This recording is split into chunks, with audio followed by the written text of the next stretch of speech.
എന്നും ഇഡ്ഡലിയും ചപ്പാത്തിയും ദോശയൊക്കെ കഴിച്ചാൽ മതിയോ? ഇടയ്ക്കൊരു ചേഞ്ചൊക്കെ വേണ്ടേ അല്ലേ? അപ്പം അങ്ങനെ ഉണ്ടാക്കി കഴിക്കാൻ പറ്റിയ നല്ല അടിപൊളിയായിട്ടുള്ള ഒരു പലഹാരത്തിൻ്റെ റെസിപ്പി ആയിട്ടാണ് ഇന്ന് എത്തിയേക്കുന്നത്. സിമ്പിളാണ് കേട്ടോ ഉണ്ടാക്കിയെടുക്കാനായിട്ട്. ഇനിയിപ്പോൾ രാവിലെ കഴിക്കാൻ ബുദ്ധിമുട്ടുള്ളവർ വൈകുന്നേരം ഉണ്ടാക്കി കഴിച്ചോളൂ കേട്ടോ. സംഭവം പൊളിയാണ്.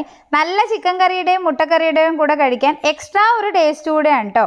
അപ്പം ഇതിനായിട്ട് ആദ്യമേ തന്നെ ഞാനിത് 1 കപ്പ് പച്ചരിയാണ് എടുത്തേക്കുന്നത്. ഇതിപ്പോൾ ഏതിലാണോ നിങ്ങൾ പച്ചരി എടുക്കുന്നത് അതേ അളവിൽ തന്നെ ബാക്കിയുള്ളതൊക്കെ എടുക്കാം കേട്ടോ. അപ്പോൾ പച്ചരിയിലോട്ട് വെള്ളവും കൂടെ ഒഴിച്ചിട്ട് നന്നായിട്ട് അങ്ങ് കഴുകിയെടുത്തതിന് ശേഷം ഒരു 3-4 മണിക്കൂർ അങ്ങ് കുതിരാനായിട്ട് വെക്കുക. അപ്പോൾ നോക്കി നന്നായിട്ട് കുതിർന്നിട്ടുള്ള നമ്മുടെ പച്ചരി നല്ല വെള്ളമൊക്കെ കളഞ്ഞിട്ട് ഇതുപോലെ ഡ്രൈ ആക്കി എടുത്തതിന് ശേഷം മിക്സിയുടെ ജാറിലോട്ട് അങ്ങ് ഇട്ട് കൊടുക്കുക കേട്ടോ. അപ്പോൾ പച്ചരി മുഴുവനായിട്ട് മിക്സിയുടെ ജാറിൽ അങ്ങ് ഇട്ട് കൊടുത്തതിന് ശേഷം 1 കപ്പ് ചോറാണ് എടുത്തേക്കുന്നത്. പിന്നെ ചോറ് എടുക്കുമ്പോൾ ഇന്ന് അരിയുടെ ചോറൊന്നൊന്നും ഇല്ല കേട്ടോ. ഞാനിപ്പോൾ റേഷൻ അരിയുടെ ചോറാണ് എടുത്തേക്കുന്നത്. അതുകൂടെ ഇതിലോട്ട് അങ്ങ് ഇട്ട് കൊടുക്കുക. പിന്നെ 1 കപ്പ് വെള്ളവും കൂടെ ചേർത്തിട്ടുണ്ട്. അപ്പോൾ നമ്മൾ അരി എടുത്തിട്ടുള്ള അതേ കപ്പിൽ തന്നെയാണ് കേട്ടോ ബാക്കിയൊക്കെ അളന്നെടുത്തിട്ടുള്ളത്. വെള്ളവും കൂടെ ഒഴിച്ചു കൊടുത്തതിന് ശേഷം ഇത് നന്നായിട്ട് തന്നെ അരച്ചെടുത്തിട്ട് വരാം.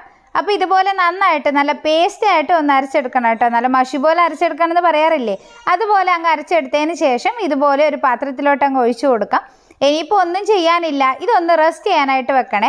ഒരു 6-7 മണിക്കൂറെങ്കിലും ഒന്ന് റെസ്റ്റ് ചെയ്യാനായിട്ട് വെക്കുക. ഞാനിപ്പോൾ രാത്രിക്ക് വെച്ചിട്ട് രാവിലെയാണ് നമ്മുടെ അപ്പം റെഡിയാക്കി എടുക്കുന്നത്.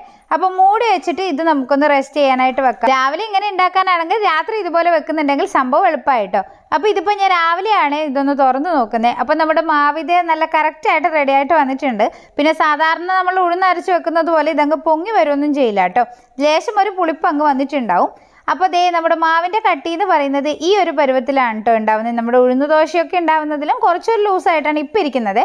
അപ്പോൾ ഞാനിത് ഇനി ഇതിലോട്ട് 1 സ്പൂൺ മൈദ ചേർത്തിട്ടുണ്ട്. ആ 1 സ്പൂണിൻ്റെ അളവിൽ തന്നെ ഞാനിത് 1 സ്പൂൺ പഞ്ചസാര കൂടെ ഇട്ട് കൊടുക്കുന്നുണ്ട്. പിന്നെ ഞാനിത് ഒരല്പം ഉപ്പും പിന്നെ ഒരു 1/4 ടീസ്പൂൺ ബേക്കിംഗ് സോഡയാണ് ചേർക്കുന്നത്.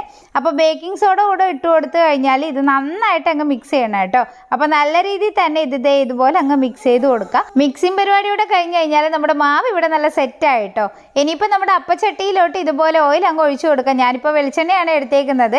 അതിലോട്ട് നമ്മുടെ മാവ് കുറച്ചായിട്ട് ഇതുപോലെ അങ്ങ് ഒഴിച്ചു കൊടുക്കുക. ഞാനിപ്പോൾ ഗ്ലാസ്സിലോട്ട് ഒഴിച്ചിട്ടാണ് ഒഴിക്കുന്നത്. ഒഴിക്കാനുള്ള എളുപ്പത്തിന് വേണ്ടിയിട്ടാണ് കേട്ടോ. അപ്പോൾ ഇതിപ്പോൾ ഒഴിച്ചു കൊടുക്കുമ്പോൾ തന്നെ സംഭവം അങ്ങ് പൊങ്ങി അങ്ങ് സെറ്റായിട്ട് വരുവേ. അപ്പോൾ അല്പസമയം ഒന്ന് അടിവശം ഒന്ന് റെഡി ആയതിന് ശേഷം ഇതുപോലെ അങ്ങ് തിരിച്ചിട്ട് കൊടുക്കുക. ശേഷം നമുക്ക് എണ്ണയിൽ നിന്ന് എടുക്കാം കേട്ടോ.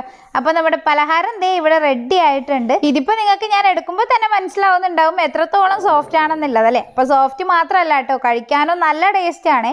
അപ്പോൾ ഈ ഒരു രീതിയിൽ പച്ചരി വെച്ചിട്ട് ട്രൈ ചെയ്തിട്ടില്ലാത്തവർ ഒന്ന് ട്രൈ ചെയ്ത് നോക്കിയിട്ട് അഭിപ്രായം കൂടെ അറിയിക്കണം. അതുപോലെ നമ്മുടെ കൃഷ്ണാവി എന്നുള്ള പേജ് നിങ്ങൾ ഇതുവരെ ഫോളോ ചെയ്തിട്ടില്ലെങ്കിൽ ഒന്ന് ഫോളോ കൂടെ ചെയ്ത് സപ്പോർട്ട് ചെയ്തേക്കണേ. കൃഷ്ണാവി എന്നുള്ള യൂട്യൂബ് ചാനൽ കൂടെ സബ്സ്ക്രൈബ് ചെയ്യാൻ മറക്കരുത് കേട്ടോ. അപ്പോൾ ഇതുപോലെയുള്ള നല്ല നല്ല വീഡിയോസ് ഒക്കെ ആയിട്ട് നമുക്ക് അടുത്ത ദിവസം കാണാം. അതുവരെ ബൈ.